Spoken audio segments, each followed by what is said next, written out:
वर्ष में एक बार विधि पूर्वक श्रद्धा पूर्वक गंगा जी में स्नान कर ले। वर्ष में एक बार।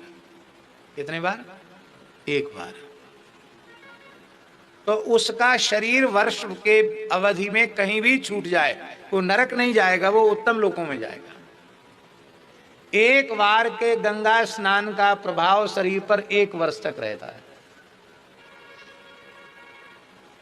पर गंगा स्नान की पद्धति है, बिना नहाए गंगा जी में स्नान नहीं करना। पहले बढ़िया से स्नान कर लो, पवित्र वस्त्र धारण कर लो, तिलक स्वरूप धारण कर लो, फिर गंगा जी को प्रणाम करो। अशुद्ध शरीर गंगा जी में प्रवेश नहीं कराना। पैर रखने के पहले अपने दक्षिण हस्त से जल का स्पर्श करके कम से कम 3 बार अपने मस्तक पर जल को लगाना, नेत्रों से कर्ण से जल को लगाना, फिर आचमन करना, गंगा जी को साष्टांग प्रणाम करना, फिर प्रार्थना करना कि भगवती हम आप में अपना पैर रख रहे हैं, आप क्षमा करना है।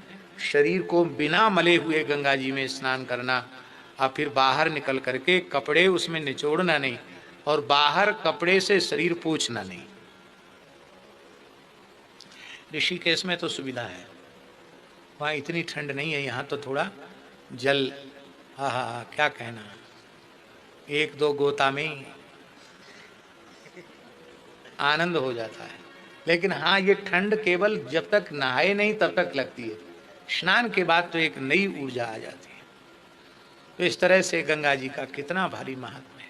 अभी शुद्धानंद जी यहाँ गए थे अभी बैठे थे, 3 वर्ष तो वो लगातार यहाँ 3 वर्ष तक नीचे गए ही नहीं। तो भयंकर से भयंकर ठंडी में भी रोज नहाते थे। आप जनवरी फरवरी में कितना ठंडा जल होता होगा, लेकिन वो कहते कोई परेशानी नहीं, गोता लगाए तो दिन में अच्छी कड़ाके की धूप निकलती है, गोता लगा करके बैठ गए धूप में, शरीर गर्म हो गया। गंगा जी की अपार महिमा है, अनंत महिमा है।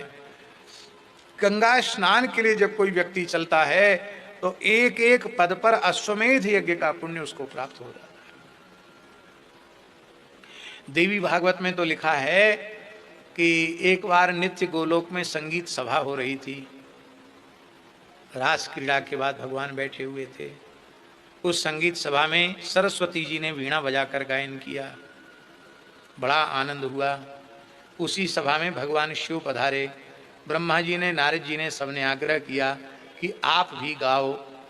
तब शंकर जी गाने लगे ताल मूर्छना से युक्त होकर के। जब शंकर जी ने आलापचारी आरंभ किया तो राधा कृष्ण इतने द्रवित हो गए कि पिघल करके राधा कृष्ण जल रूप हो गए, और वही जल श्री गंगा जी हैं। ये देवी भागवत में लिखा है। अभी हम पुराण आपको उपलब्ध कराएंगे, उसमें आप पूरा पढ़ना। क्या करें, वो कथा दूसरी हो जाएगी, नहीं तो पूरी कथा अध्याय से सुनने के योग्य है। लिखा है भगवान के नित्य गोलोक तक पहुंचने के लिए सोपान है गंगा जी। ये साक्षात राधा कृष्ण का स्वरूप है,